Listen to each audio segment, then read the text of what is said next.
como que funcionará? Cada instituição regulamenta internamente, instituição universitária, estou dizendo, né? Unicamp é outra Fluminense.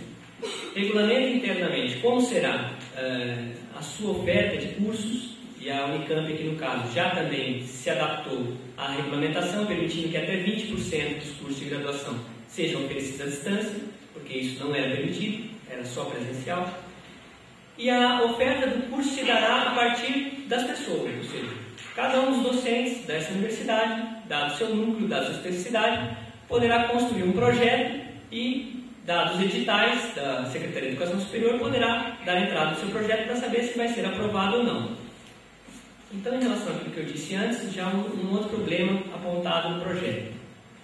Para você manter o que o próprio decreto diz, que a Constituição Federal diz, que a LDB diz, a Lei de Diretrizes e Bases da Educação Brasileira, que é a autonomia universitária, nós já teremos um complicador aí.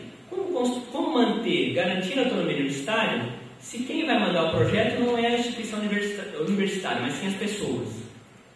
E mais, e como que a gente garante a autonomia universitária, recursos e orientação didática e pedagógica, se quem vai aprovar é a Secretaria de Educação Superior? Então, quer dizer, qualquer um pode mandar um projeto, mas certamente só serão aprovados e financiados aqueles que interessarem a Secretaria de Educação Superior nas suas diretrizes. Então, aí já temos um problema legal para discutir. Bom, mas vamos pensar um pouquinho.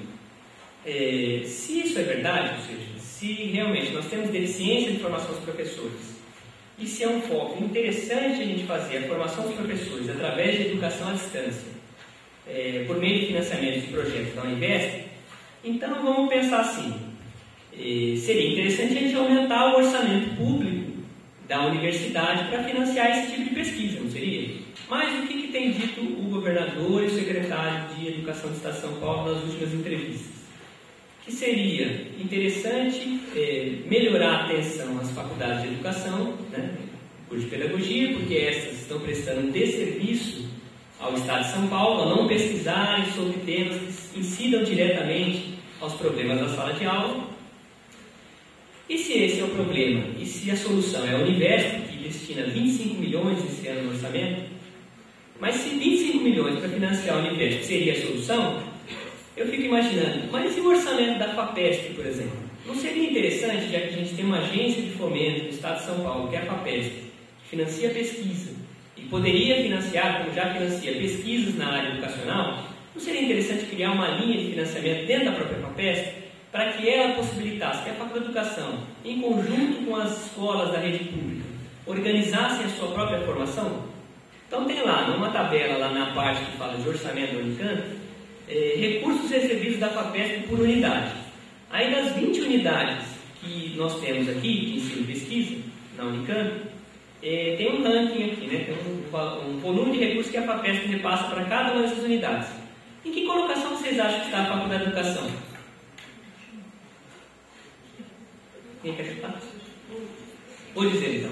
18º lugar. Dos 20, estamos em 18º lugar.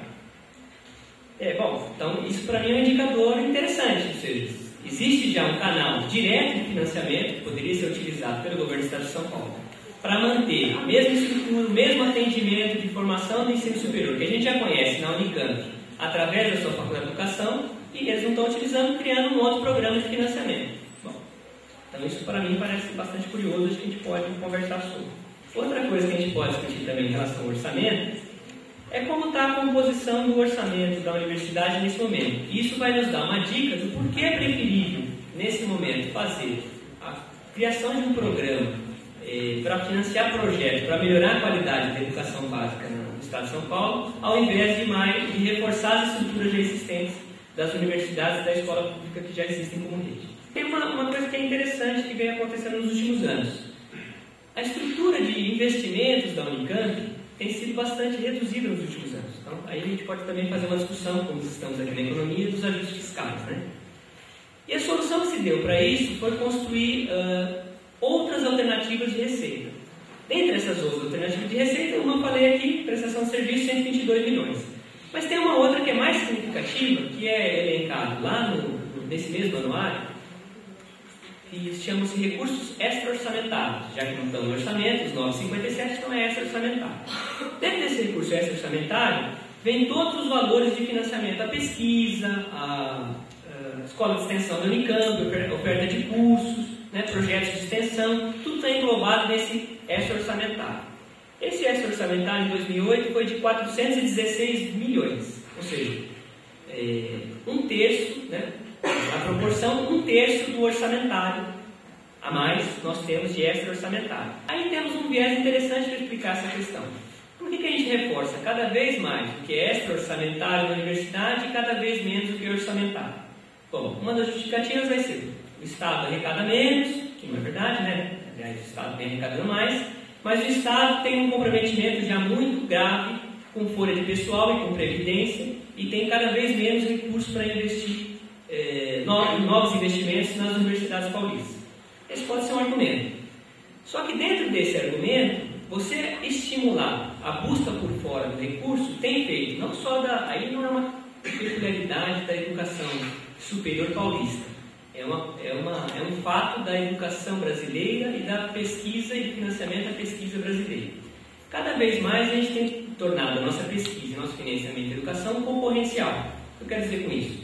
Menos financiamento direto público, do orçamento do Estado, e mais orçamento desse por fora, do extra orçamentário. O que isso causa? Isso causa concorrência. Então, por exemplo, temos pesquisas lá, eu também participo das pesquisas no NEP, né, o professor também.